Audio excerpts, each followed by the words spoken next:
2018,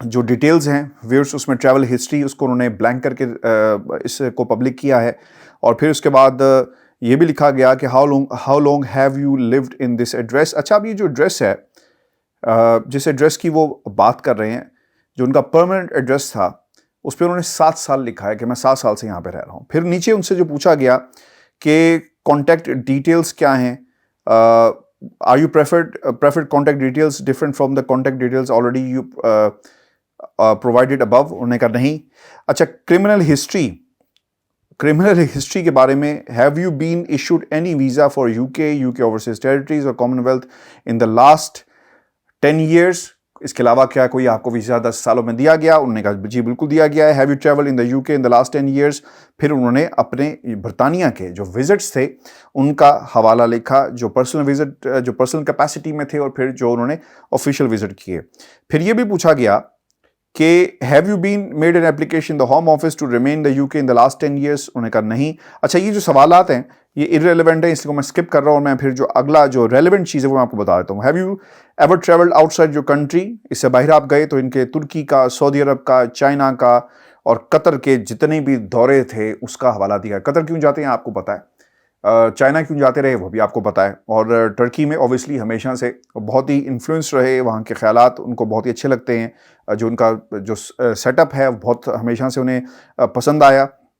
اچھا پھر ان سے پوچھا گیا have you ever been issued with a UK national insurance number. بڑا ضروری ہوتا ہے نیشنل انشورنس نمبر, برطانیہ کے ہر شہری کے پاس ہوتا ہے, وہ لوگ جو یہاں پہ کام کرتے ہیں. انہوں نے کہا نہیں ہے. Have you been convicted by criminal offense in the UK or any country.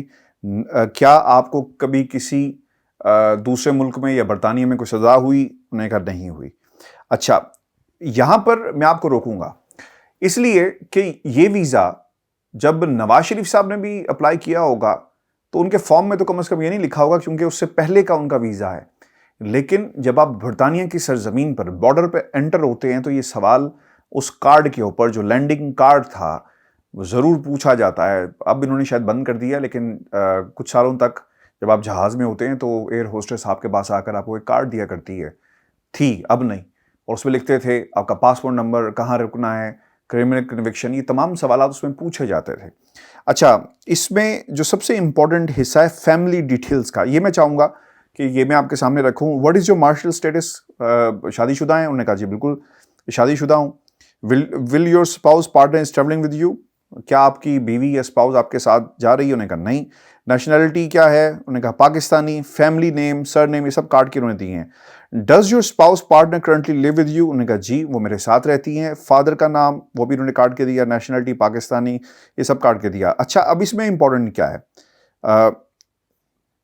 اس کے بعد جو اگلی جو بات اس کے اندر امپورٹنٹ تھی وہ ان کے خاندان کے باقی لوگوں کے حوالے سے پوچھی گئی, اور وہ کیا تھی.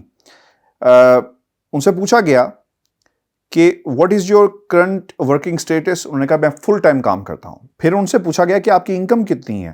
اچھا یہ بہت امپورٹنٹ ہے. جب ان سے پوچھا گیا کہ آپ کی انکم کتنی ہے تو اس پہ وہ کہتے ہیں کہ میری income after tax 15,300 British pounds ہے. یہ تقریباً پاکستان کے اندر کوئی 40 لاکھ بن جاتے ہوں گے. 15,300 اگر 238 کا پاؤنڈ ہو یعنی پاکستانی ایک pound 1 pound is equal to 238 اور 32 جو اس کا ریٹ چل رہا ہے, تو آپ اس کی خود بھی کیلکولیشن کر سکتے ہیں. یہ تقریباً 40-45 لاکھ کے قریب بنے گا. پھر انہوں نے کہا کہ name of the company, organisation, employer, government of Punjab. جب یہ دورے پر تھے مئی 2018 میں جو ان کی رائیول ڈیٹ تھی, انہوں نے اپنا اسٹیٹس تو لکھا government of Punjab, chief minister of Punjab, یہ ان کا ٹائٹل ہے. اور پھر type of work undertaken, chief executive of the province, اور پھر چیف منسٹر آفس کا ایڈریس بھی اس کے اندر دیا گیا. اور پھر when you start this job 2013 میں اس کا حوالہ دیا گیا. do you have any additional paid jobs or occupation. پھر ان سے پوچھا گیا کہ کیا آپ کا اس کے علاوہ بھی کوئی جاب ہے, کوئی آکوپیشن ہے, جس پہ انہوں نے کہا جی بالکل ہے. انکم اور expenditures. do you have any saving properties or other income for example from stocks and shares. کیا آپ کی اس کے علاوہ کوئی پراپرٹی ہے, کوئی انکم ہے؟ تو اس پہ انہوں نے کہا کہ نہیں, نو لکھا ہوا ہے جی اس کے آگے. How much do you spend each month on the living expend. کتنے پیسے آپ جو ہے اپنے لیونگ جو ایکسپینڈیچرز ہیں اس پہ خرچ کرتے ہیں. اور یہ اس کا جو اندازہ آپ خود لگائیں کہ شہباز شریف صاحب جب انہوں نے درخواست دی تو ان کا خرچہ کیا تھا. وہ کہتے ہیں کہ 3,000 میری جو سپینڈنگ ہے، لیونگ کاسٹ ہے، وہ 3,000 پاؤنڈ ہے. اب 3,000 پاؤنڈ کا مطلب یہ ہے کہ یہ تقریباً بنے گا 8 لاکھ، 7 سے 8 لاکھ کے درمیان یہ بنتا ہے. How much of your total monthly income is given to your family members and other dependents. وہ یہ کہتے ہیں کہ آپ اپنی جو انکم ہے اور منتھلی انکم کا کیا حصہ، کتنا حصہ اپنے ڈیپینڈنٹس کو دیتے ہیں یا فیملی ممبرس کو، جس پہ انہوں نے کہا کہ 4 لاکھ. تقریباً یہ دوبارہ 4,000 پاؤنڈ جو تقریباً بن جاتا ہے 10-11 لاکھ کے قریب جو ہے یہ بن جاتا ہے. What is the cost of your personally of your trip to what is the cost to you personally for your trip. اور پھر ان سے پوچھا گیا کہ جس ٹرپ کے لیے آپ برطانیہ آنا چاہتے ہیں اس کی کاسٹ کیا ہے. یہ تقریباً 5,000 پاؤنڈ انہوں نے بتائی. The total amount of money you have for this trip. اور اس ٹرپ کے لیے جس پر آپ آنا چاہتے ہیں کتنے پیسے آپ نے جو ہے وہ علیحدہ کیے ہیں. وہی اس پہ انہوں نے کہا کہ 10,000 پاؤنڈ جو ہے میں نے اس پہ علیحدہ کیے. The cost of the air plane ticket کا 2,000 پاؤنڈ لگائے گئے. ٹھیک ہے جی. اور اس کے بعد پھر the cost of your accommodation انہوں نے کہا پرسنل ہے میری. The cost of your living expenses انہوں نے کہا 5,000 ہے. فیملی سیکشن کے اوپر ایک سوال ہے، اس خانے میں ایک سوال ہے اور ان سے پوچھا گیا کہ do you have any friends اور فیملی ان دا یو کے. اچھا، فیملی کا انہوں نے سوال کیا ہے. اب مجھے یہ سمجھ نہیں آتی کہ نواز شریف صاحب کی فیملی یہاں پر موجود تھی تو اس کا حوالہ دینا ضروری تھا یا نہیں تھا. نہیں لکھا گیا. اس میں پوچھا کہ ریلیشن شپ کیا ہے، انہوں نے کہا دوست ہیں. آگے نام ان کا نہیں دیا گیا، اس کو کاٹ کے دیا گیا. پھر ان کی نیشنلٹی کیا ہے، برٹش سٹیزن لکھا گیا اسٹیٹس، اور پھر یہ شیئر کیا گیا ہے. یعنی جن صاحب کے پاس وہ آ رہے تھے دوست یا فرینڈس کا جو حوالہ دیا گیا اس میں فیملی ممبر کسی کا ذکر نہیں کیا شہباز شریف صاحب نے. انہوں نے صرف اور صرف اپنے دوست کا ذکر کیا. پھر میڈیکل ٹریٹمنٹ کے حوالے سے انہوں نے کہا کہ have you ever receive medical treatment in the you کے. یار یہ بہت ہی امپورٹنٹ ہے اور میں بعض دفعہ نا فرسٹریٹ بھی ہو جاتا ہوں کیونکہ اس سے پہلے بھی تو ٹریٹمنٹ شہباز شریف صاحب کرواتے رہے ہیں. اور آپ کو یاد ہوگا کہ اس سے پہلے بھی ایک اپوائنٹمنٹ ہوئی اور انہیں کہا گیا جناب میں نے اپنے کینسر کے حوالے سے ایگزیکٹلی مجھے ڈیٹ یاد نہیں ہے لیکن یہ بات کہی گئی تھی کہ مجھے اپنی ٹریٹمنٹ کے حوالے سے بھی جانا ہے. اور اگر نہیں کہا گیا تو ریکارڈ پہ موجود ہے، آپ سرچ کر کے اسے دیکھ سکتے ہیں. تو یہ انفارمیشن ان کی اپلیکیشن کے اندر لکھی گئی ہے. Is there any information you wish to be considered as a part of your application. خیر اس پہ کوئی انہوں نے آگے نہیں لکھا. تو ویورز یہ حالات ہیں. خاندان یہاں پہ موجود تھا، بھائی کے بچے یہاں موجود تھے لیکن لکھا گیا کہ کوئی موجود نہیں ہے. میرا ایک دوست ہے میڈیکل ٹریٹمنٹ کا، انہوں نے کہا. اب مجھے یہ نہیں پتا، میرے پاس ایسی انفارمیشن نہیں ہے کہ اس سے پہلے وہ برطانیہ میں کیا کوئی میڈیکل ٹریٹمنٹ لے چکے ہیں اور جو ان کا علاج تھا وہ دنیا کے کس حصے میں ہوا، پاکستان میں ہوا، باہر ہوا، امریکہ میں ہوا، قطر میں ہوا، سعودی عربیہ میں ہوا، کہاں ہوا. ویورز یہ ہماری ویڈیو تھی، کافی ذرا اس کی ٹائم جو تھی وہ کافی زیادہ ہو گیا لیکن یہ انفارمیشن آپ کے ساتھ شیئر کرنا بہت ہی ضروری تھا کہ اپلیکیشن میں کیا لکھا گیا. آپ نے کمنٹس بھیجیے گا، چینل کو ضرور سبسکرائب کریں اور میں کوشش کروں گا کہ ہر ویڈیو کے ساتھ یہ تھوڑی انفارمیشن جو ہے نیشنل کرائم ایجنسی کے 500 صفحات میں سے جو بھی انفارمیشن ویلڈ ہے وہ میں آپ کے سامنے رکھوں. اور اگلی ویڈیو کے اندر آپ کو ضرور ہم بتائیں گے کیونکہ یہ کہا جا رہا ہے پاکستان میں کہ ڈیلی میل کو بھی اس کا حصہ بنایا گیا. اس کی حقیقت بھی میں آپ کے سامنے رکھوں گا. اجازت دیجیے، اللہ نے کے بعد.